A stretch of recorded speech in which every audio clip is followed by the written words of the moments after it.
Saludos, buenas tardes, le damos gracias a Dios por este tiempo, por este momento. Saludos a todos los que nos están viendo y a los que están presentes. Hoy vamos a estar nuevamente en nuestro discipulado. Estamos hablando de la estructura del Hijo.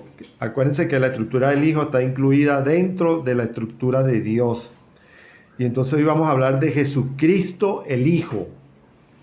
Y antes de hablar de Jesucristo el Hijo, vamos a buscar algunos, hay cientos de versículos, muchísimos versículos que afirman todo esto que vamos a hablar hoy.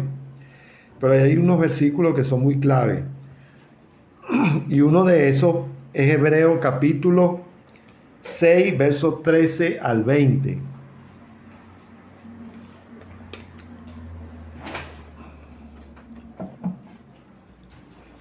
Y miren lo que dice. Esto es clave. Miren, empezando, ya estamos ahí buscando la información de que nos va a aseverar y nos va a confirmar y reafirmar, que es la palabra correcta, el por qué nosotros tenemos que darle a Cristo esa posición de gobernante. Dice, respondiendo entonces Jesús les dijo, de cierto os digo, no puede el Hijo hacer nada por sí mismo, sino lo que va a hacer al Padre. Porque todo lo que el Padre hace, también lo hace el Hijo igualmente. Porque el Padre ama al Hijo y le muestra todas las cosas que Él, como el Padre, hace.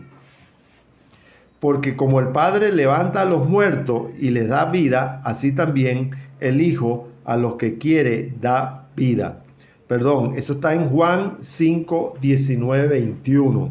Yo dije hebreo porque me adelanté a otra próxima cita.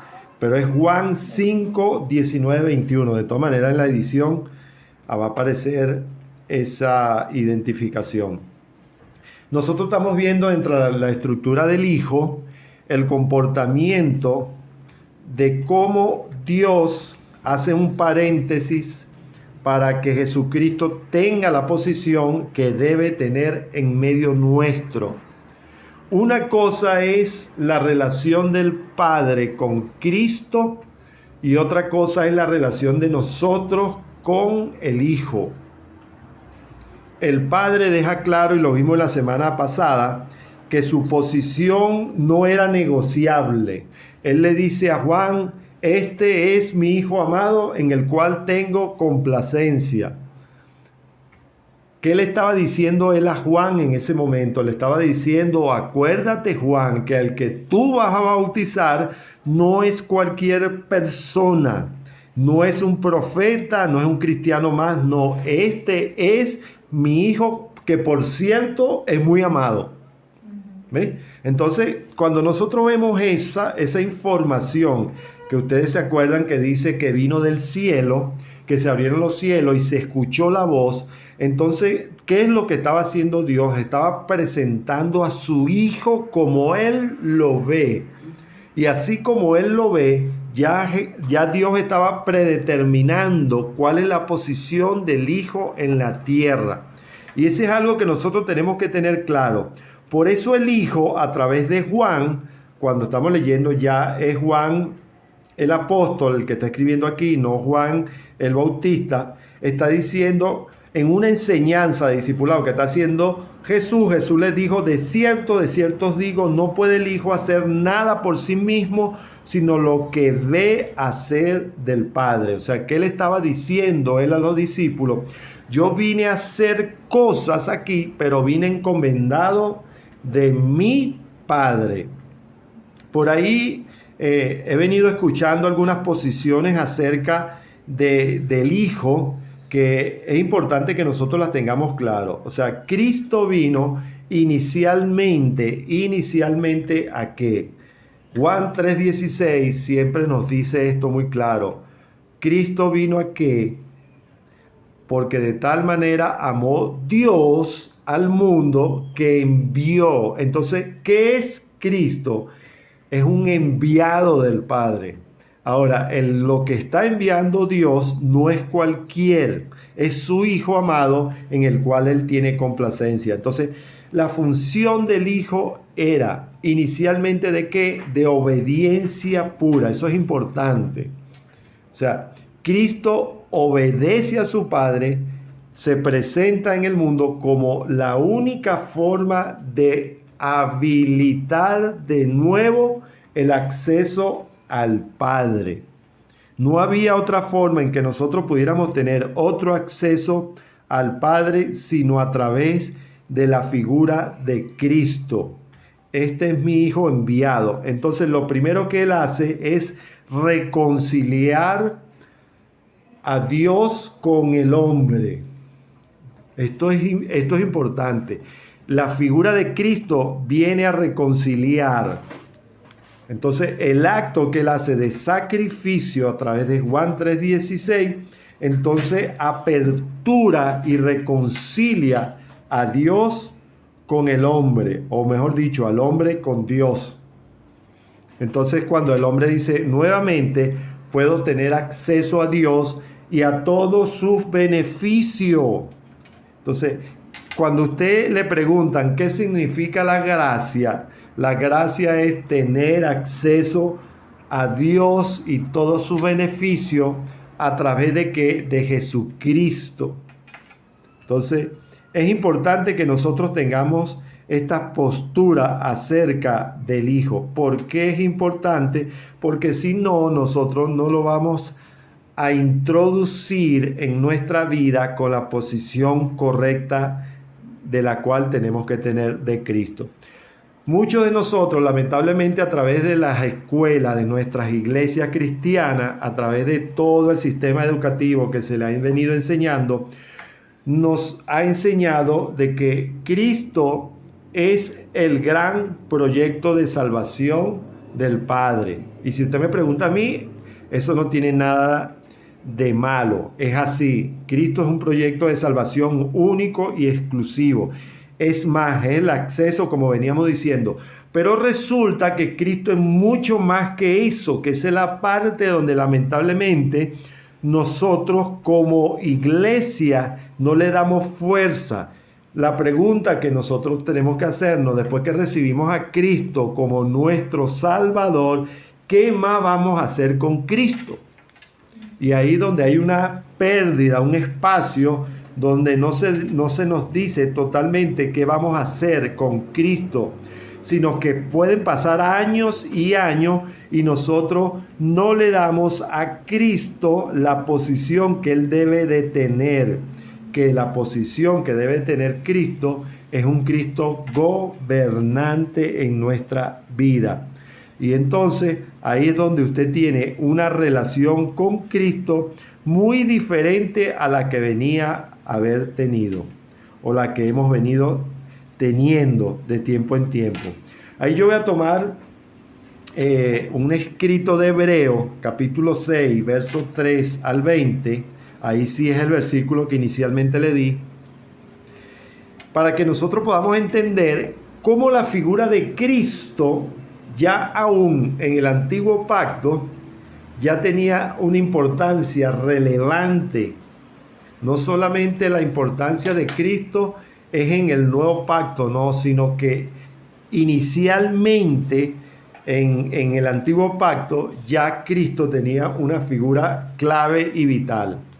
Por ejemplo, Hebreos 6, capítulo 13, 20 dice lo siguiente: porque cuando Dios hizo la promesa a Abraham, no pudiendo jurar por otro mayor, juró por sí mismo, diciendo: de cierto te bendeciré con abundancia y te multiplicaré. Antes que usted me pregunte, como esto se trata de un estudio, usted me va a decir, bueno, pero yo he escuchado que eso fue para Abraham. Pero resulta que la mentalidad de Dios con Abraham era una mentalidad de naciones. Acuérdense que no era una bendición unipersonal, era una bendición que hasta el día de hoy está vigente y no caduca, porque fue hecho con un pensamiento generacional, porque nuestro Dios es un Dios de generaciones. De cierto te bendeciré con abundancia y te multiplicaré grandemente. Y mire el versículo 15, y habiendo esperado con paciencia, alcanzó la promesa. ¿A quién se refiere esto? A Abraham. Habiendo esperado con paciencia, alcanzó la promesa. Una de las cosas que nosotros a veces desactivamos de nuestra vida en cuanto a la relación con Dios es la capacidad de tener paciencia. ¿Cuántos de los que están aquí somos pacientes? Yo sé que usted se ríe porque eso cuesta. Nosotros queremos cambios inmediatos. Queremos cambios que no pasen ni 24 horas. Pero todo en el reino se construye. Todo en el reino se construye. Nada es gratis. Todo tiene principio. Todo tiene fundamento. Todo tiene un porqué. ¿Ve? Entonces, cuando todo eso lo podemos entender, todo aquí se construye. Entonces Dios le estaba diciendo a Abraham, voy a darte una promesa que tú vas a impartir de generación en generación. Ahí es cuando Abraham empieza a ministrarle a su generación que Dios es un Dios de pacto. ¿Usted ha escuchado eso? Sí. Entonces, si usted lo escucha fuera de contexto, usted lo va a decir como que si es un sistema educativo, pero no va a decirlo como que si fuera un sistema que empieza a implementar Abraham. Abraham le empieza a decir a sus generaciones, Dios es un Dios de pacto, porque Dios no me ha fallado, porque Dios lo que dice lo cumple. Entonces eso es importante, se empieza a construir, por eso es que dice, habiendo esperado con paciencia. Muchas de esas promesas necesitaban un rango de paciencia, y esto queremos ministrárselo en este día. Tenga paciencia. Hay que tener algunos argumentos que vienen del cielo para nuestra vida, necesita que tengamos, me incluyo, que tengamos paciencia.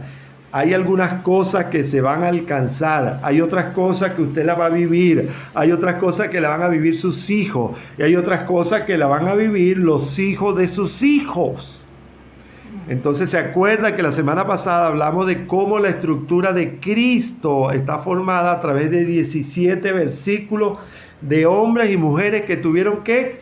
Paciencia, que tuvieron la capacidad de cumplir cada uno con su función. En el versículo 16 del mismo Hebreo dice, porque los hombres ciertamente juran por uno mayor que ellos, y para ellos el fin de toda controversia es el juramento para confirmación.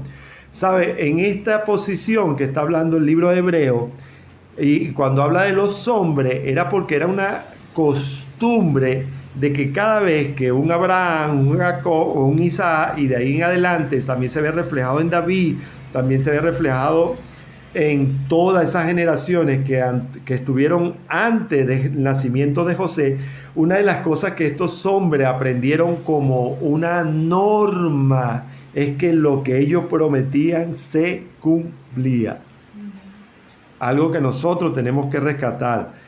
Muchas veces nosotros tenemos que rescatar en la capacidad de ser hombres de promesa, la capacidad de ser hombres de pacto, la capacidad de ser hombres cumplidos y mujeres cumplidas.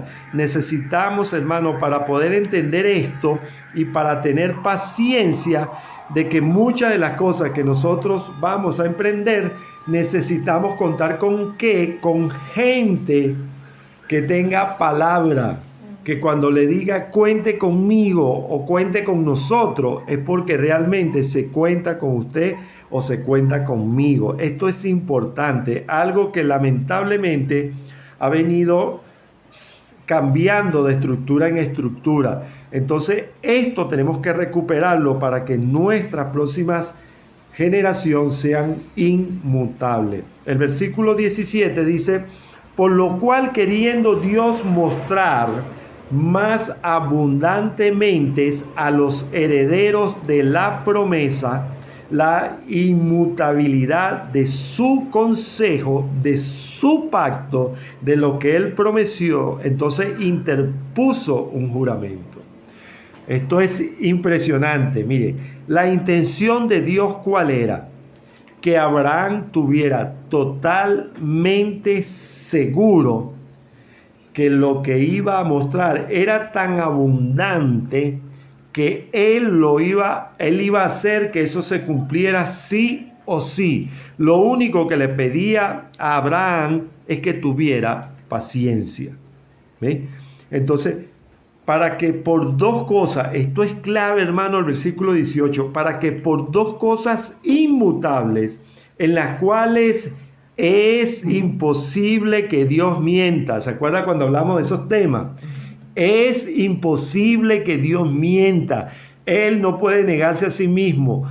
Su naturaleza le impide que no exista la mentira. En Dios no existe. Por eso dice el libro de Hebreo, un libro de reino, dice, es imposible que Dios mienta.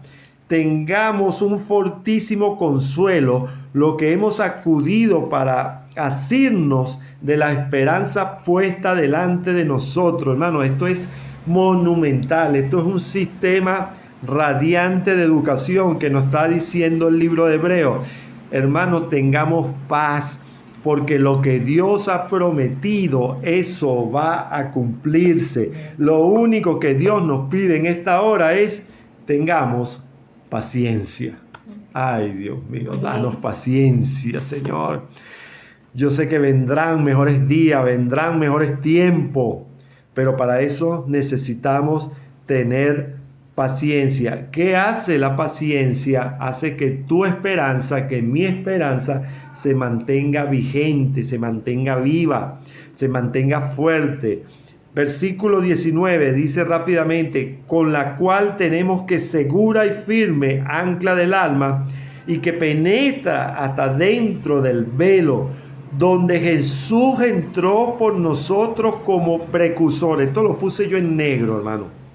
Esto es importante tenerlo claro, porque ya aquí la figura de Cristo nos está diciendo que hay otras cosas aparte de la salvación que son importantes que nosotros la tengamos clara. Porque Jesús entró por nosotros como precursor. ¿Qué es un precursor? Yo no sé si alguien se atreve a decir qué es precursor. Cuando nosotros enseñamos en la escuela que el libertador era un precursor, ¿qué término para usted le dice eso?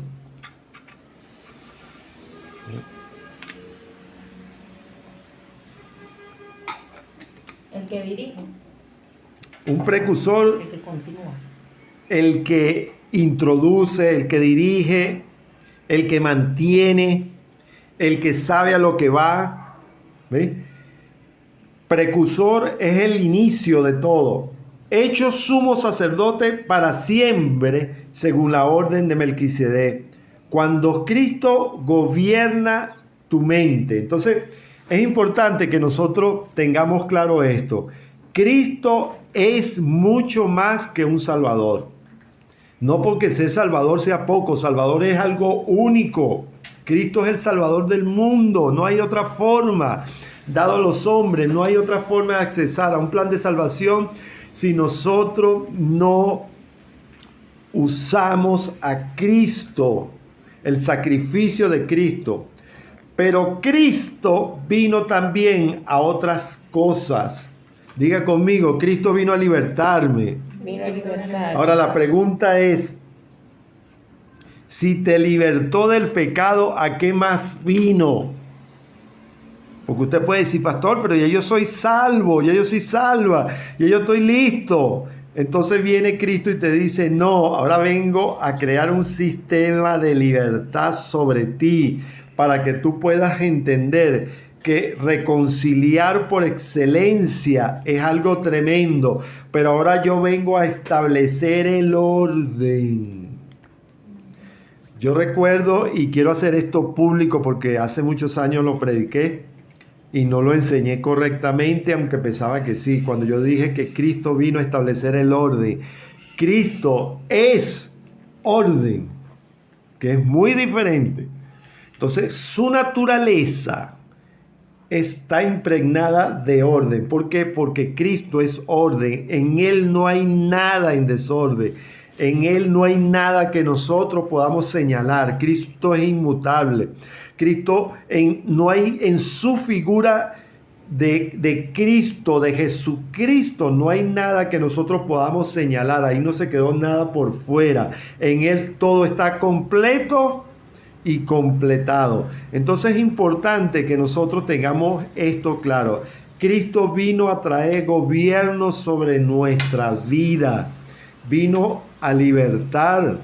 Vino a enseñarnos cómo en Él podemos tener libertad, no solamente de vida secular, sino también de mente. Si nosotros no somos, la palabra correcta es, si nosotros no somos gobernados en nuestra mente, entonces no podemos entender a las anchas un Cristo redentivo en todas las áreas. Porque es posible que usted sea salvo, pero sea esclavo de su mente. Por eso es que las estructuras humanas, ellas existen ¿para qué? Para traer un sistema de esclavitud, cuando Cristo vino a traerte libertad.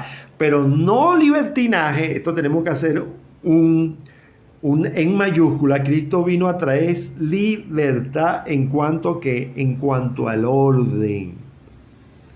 Entonces el orden de las cosas. Colosenses capítulo 1, versículo 20 dice lo siguiente: reconciliando todas las cosas, las que están en el cielo, como las que están en los cielos. Ojo con esto. Las que están en el cielo, como las que están en los cielos. Recuerde ese mismo lenguaje. Él es el creador de todas las cosas, las visibles y las invisibles. Entonces el trabajo de Cristo, hermano, nosotros pensamos que es nada más un trabajo humano, no, que es algo que vino a arreglar aquí en la tierra. No, Cristo vino a establecer, Cristo vino a ordenar, Cristo vino a reconciliar todas las cosas, las que están en el cielo, las que están en los cielos. Él es el creador de todas las cosas, las visibles, las invisibles, las que están en la tierra y las que están debajo de la tierra. ¿Usted en algún momento se ha preguntado cuántas cosas vivientes habrá debajo de la tierra? ¿Verdad que no nos hemos preguntado eso? Y usted dirá, bueno, pastor, pero ¿para qué yo me voy a preguntar eso? Pues la Biblia dice que aún ahí Cristo vino a traer libertad. Pero como nosotros vivimos en la tierra, yo sé que a usted le interesan mucho los movimientos de la tierra, pero resulta que Cristo vino a ordenar y a reconciliar todo eso. El cielo y los cielos, vino a ordenar lo invisible, lo visible, lo que está arriba de la tierra y lo que está debajo. Entonces Colosenses dice que Jesucristo reconcilia todas las cosas, las que están en todos los escenarios. Entonces Jesucristo vino a establecer el orden, no un orden, sino el orden según Cristo. Wow. Y ese es el orden, hermano, que nosotros debemos tener claro. Por eso, mire, ni los demonios, ni los principados, ni las potestades tienen capacidad de rebelarse contra Cristo. Entonces es posible que usted tenga un problema de orden y usted crea que sea un demonio. Es posible que usted esté reprendiendo algo que tiene que ver con el orden de carácter de su vida y usted crea que sea una potestad. Es posible, esto está hablando. Es posible que usted se la pase reprendiendo todos los demonios que usted crea que están pegados en las paredes, en los techos, y viene Cristo y te dice, pero si yo te hice libre de eso, eso no tiene ninguna autoridad sobre tu vida. El problema aquí no se trata de un demonio, aquí no se trata de un problema de potestad, aquí no se trata de un problema de que vino un emisario de parte de yo no sé qué, y le ponemos nombres que nos dan hasta miedo, y viene Cristo y te dice, el problema es un problema de orden en tu vida. Se da cuenta, entonces Cristo vino a libertar a los cautivos, pero ¿a los cautivos de qué? Si ya usted es libre del pecado, porque si no, entonces usted no pudiera leer el versículo que dice el apóstol Pablo cuando dice todo lo puedo en Cristo que me fortalece. Él se refiere que él tiene gobernabilidad sobre todas las áreas. Entonces es importante que nosotros podamos entender esto. Cristo vino a reconciliar todas las cosas y a traerte libertad de qué? De pensamiento. Así que usted deje de estar reprendiendo demonios, principados y potestades, porque ellos no tienen autoridad de rebelarse contra Cristo. Y como usted es una mujer de Cristo y un hombre de Cristo, hermano, porque usted cree que cuando Satanás, escuche esto, hermano, y estamos hablando de la vida de Job. ¿Cuándo nació Job? Usted tiene una revelación de Cristo que yo me atrevería a decir que no la tenía Job. Y usted tiene una revelación de Cristo tan poderosa que está viviendo ahorita en este pacto con un Cristo gobernante, que aún en los tiempos de Job, dice la Biblia que para tocar a Job, el diablo tenía que tener un permiso. Usted se acuerda de eso, ¿verdad? Que él le dijo, mira, yo he visto a un hombre que es, y usa dos términos, que es recto y justo. Recto en cuanto a qué? En cuanto al orden. Justo en cuanto a qué? Al reino. El tipo vivía una justicia de reino tan impresionante que Satanás dijo, este tipo yo no lo puedo ni ver mal. Ahora usted tiene ese mismo acceso a ese orden y a esa justicia a través del evangelio del reino. El evangelio del reino que vino a traer justicia y orden. Hermano, esos son principios fundamentales para nosotros poder entender y preguntarnos qué evangelio estamos predicando, qué evangelio. Pero si usted está asustando a la gente, si hay doctrina de que se la pasan asustando a la gente, no, lo que pasa es que tú no duermes así, porque tú estás durmiendo porque hay un demonio que no te deja dormir, o un emisario. Hermano, ellos no tienen autoridad sobre tu vida. Ay, ay, ay. Yo sé que esto va a reventar cabeza, pero de eso se trata. Él también vino a sujetar, porque la Biblia dice que él vino a sujetar ¿qué? ¿A sujetar qué? No había forma. Cristo no, mire, no había forma de entrarle a Cristo y a su justicia y a su evangelio. No hay forma. Y ese es el orden que Cristo quiere establecer en su iglesia. Pero si nosotros seguimos pensando de que yo soy cautivo, porque las generaciones, porque mi abuela, mi tatarabuela tenían demonios alrededor, porque ellos vivían con principados y potestades, entonces mi pregunta que yo le voy a hacer a ustedes hoy, entonces, ¿qué revelación tiene usted de Cristo? Es verdad que a lo mejor de una u otra forma en su generación se pudo haber presentado en ese problema, pero yo quiero que usted diga, pero hasta aquí llegó. Porque cuando Cristo está presente en su vida, ya eso no tiene causa propositiva sobre su vida. Usted es un hombre libre. Él vino a libertar a los cautivos. ¿A los cautivos de qué? De una mentalidad que ya Cristo le está diciendo, eso no tiene autoridad sobre ti. Pero cómo nos encanta, hermano, justificar nuestro poco avance en Dios. Cuando nosotros no nos avanzamos en Dios, no es por falta del trabajo de Cristo. La Biblia dice que es anatema pensar que la operatividad de Cristo en nuestra vida no está haciendo la función que tiene que hacer. Y si Cristo vino a traer libertad es porque usted es libre, tú eres libre, tú eres libre, tú eres libre. Entonces tenemos que revisarnos qué es lo que está pasando ahí. Si ya yo soy libre en Cristo, ¿qué está impidiendo un avance? Entonces tenemos que hacer una revisión de orden. Ay, ay, ay.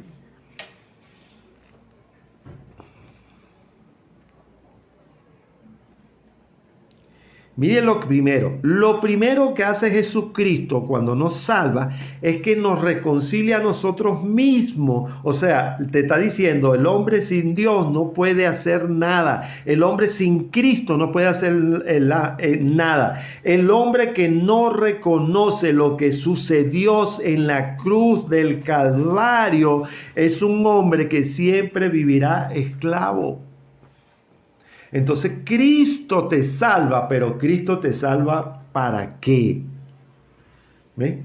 Esa es la estructura de Cristo que nosotros ahí hemos dejado un boquete. Ok, soy un hombre salvo, soy una mujer salva, ¿y ahora qué hago con eso? Bueno, ahora debes vivir de acuerdo al orden que es la figura de Cristo en tu vida. Entonces ahí donde usted tiene que ver los principios que Cristo usaba, los fundamentos que Cristo enseñaba para que su vida pueda ser establecida con un orden. Entonces nosotros pasamos más tiempo reprendiendo al diablo, reprendiendo a los demonios, que en estar agradecido a la figura de Cristo. Mire el daño que a veces hacemos. En vez de vivir agradecido, entonces vivimos más preocupados, porque vivimos con ciertas manifestaciones que la vivimos en la cabeza y resulta que Cristo te hizo libre de mente, ¿ves? Y nosotros, eso nos quita el tiempo hasta de ser agradecidos. Entonces, no somos agradecidos a Dios por lo que vivimos, no somos agradecidos a Dios por lo que tenemos, no somos agradecidos a Dios ni por lo que trabajamos, ni por lo que producimos. Entonces ahí tampoco podemos entender la revelación del dar, la revelación de lo que es el compromiso, la revelación de lo que es tantas áreas de nuestra vida, no solamente de compromiso de palabra, de pacto, sino hasta de compromiso financiero. También entonces caemos también en la infidelidad, como hablábamos en otras clases. No solamente la infidelidad es una aplicación, que esa es otra cosa. Cada vez que hablamos de infidelidad, yo no sé si yo lo dije en la clase pasada, pensamos que eso tiene que ver con una relación hombre y mujer. No, hermano, usted puede ser infiel de pensamiento. Por eso cuando la Biblia dice, diga el hombre débil, fuerte soy, te está diciendo, cambia tu pensamiento. Cambia tu pensamiento, cambia tu pensamiento, exterioriza, pero cambia tu pensamiento.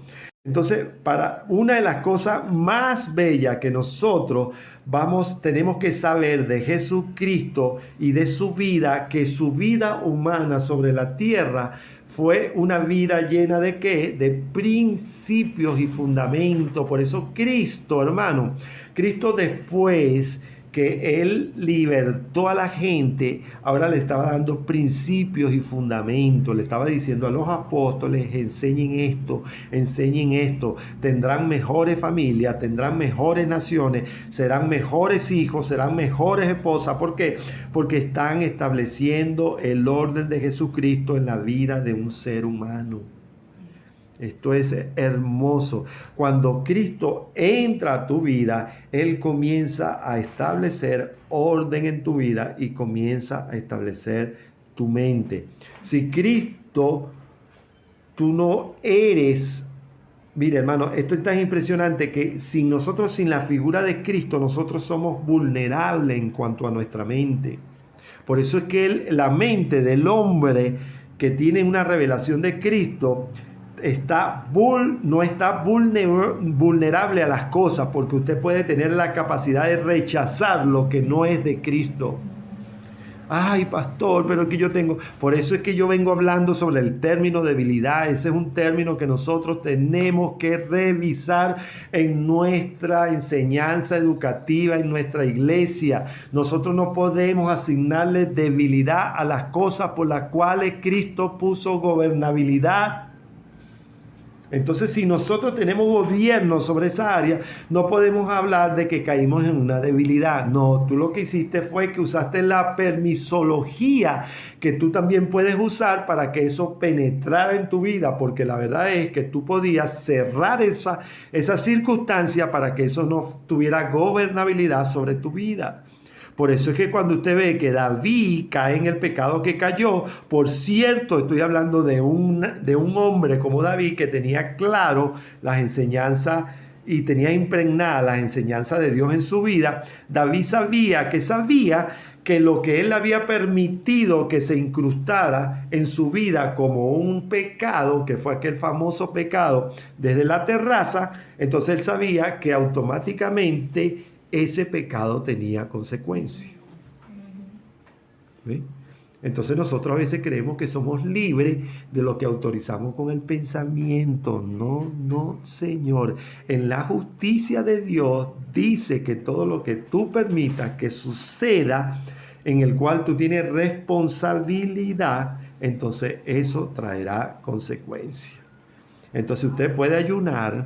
Por eso es que a veces ayunamos por las cosas, oramos por las cosas, pisamos la cabeza del diablo, hacemos todo lo que usted, todos esos ritos que nos enseñaron, y usted dice, pero no sucede nada, ¿qué pasó aquí? Porque lo que está sucediendo es parte de la responsabilidad de lo que usted autorizó que sucediera en su vida. O sea, por un tiempito de gozo, trajo una generación de caos y de desgracia a su vida. ¿Eh? Entonces Dios te va a decir, pero yo te di la capacidad para que eso tú le cerraras las puertas. Por eso la Biblia dice que David, ¿qué hacía David?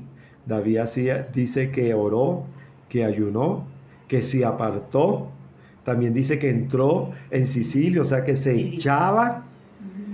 Dice que se echaba la ceniza porque ese era un sacrificio sacerdotal para aquel tiempo. Usó todo lo que él sabía para cambiar lo que tenía que hacer. Y viene Dios y le dice, eso yo no lo puedo permitir porque tú lo permitiste con tu decisión.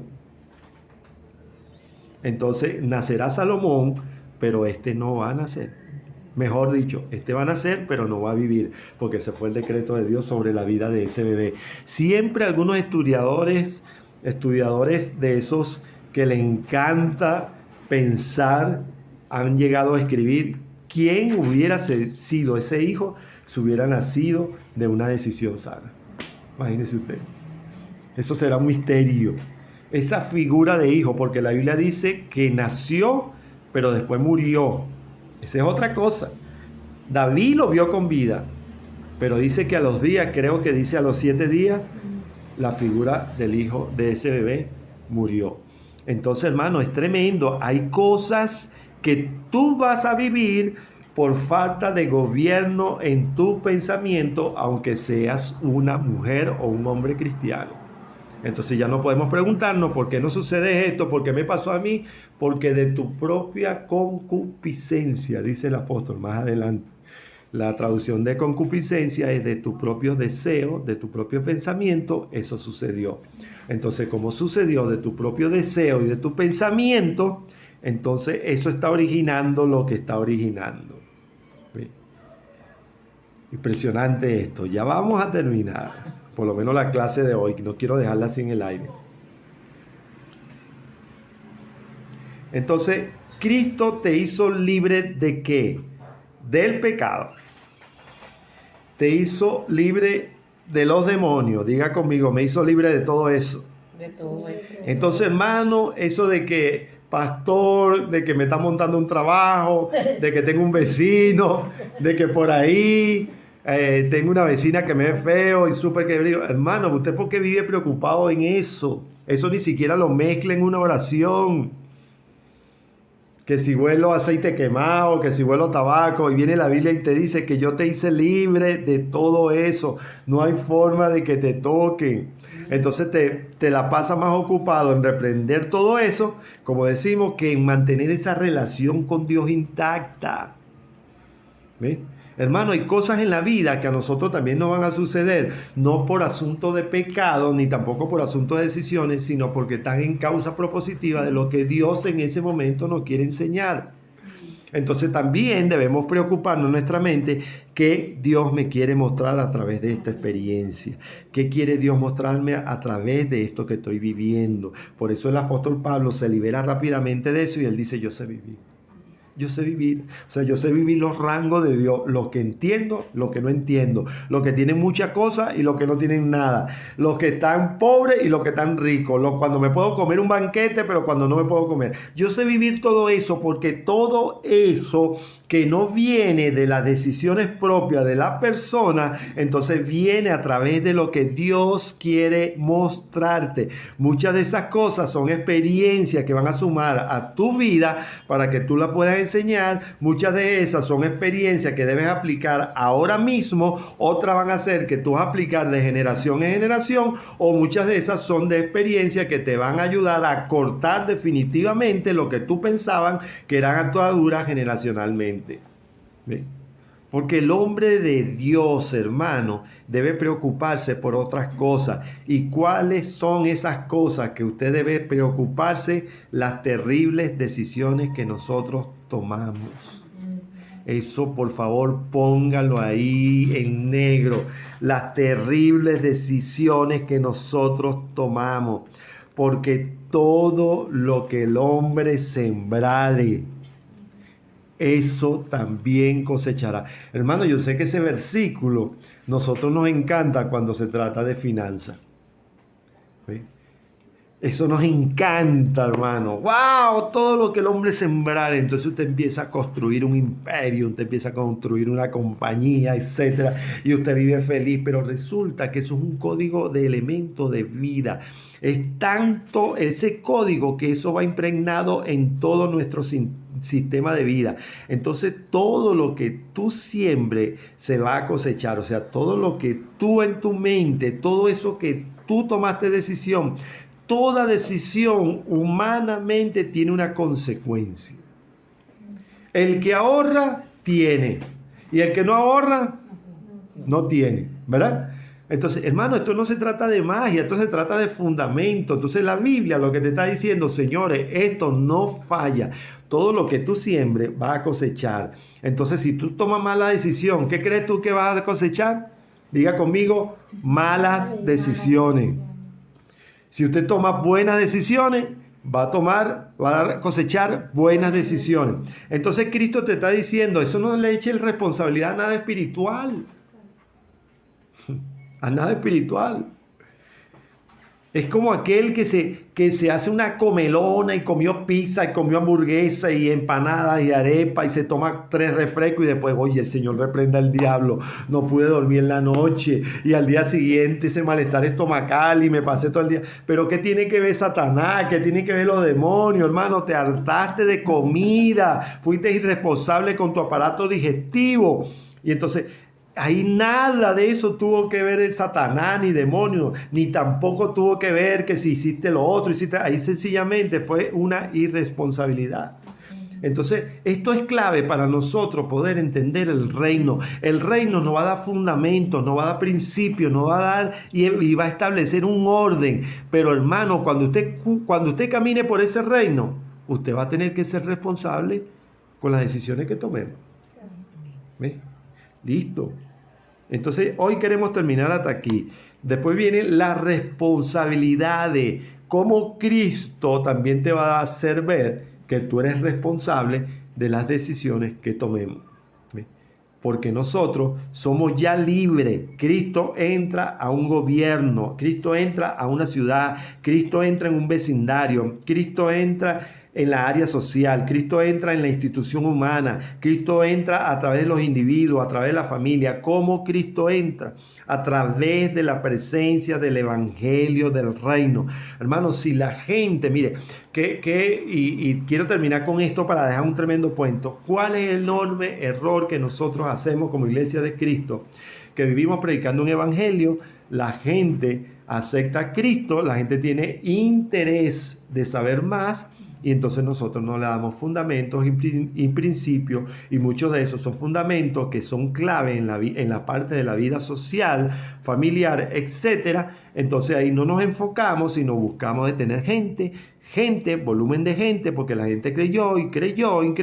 Entonces lo vestimos de blanco, le echamos agua, están listos, ahora son iglesias, pero resulta que no lo formamos con las decisiones correctas que establecen el evangelio del reino con sus principios y sus normativa que tiene. Y una normativa clave es que Cristo gobierna todas las áreas. Hasta aquí llegamos y terminamos y le dejamos ese pensamiento. Recuerde, Cristo gobierna su vida. Cuando Cristo gobierna, los fundamentos y principios que debemos nosotros introducir en nuestra vida son totalmente diferentes. Bendiciones, gracias a Dios por su vida y nos vemos la próxima clase.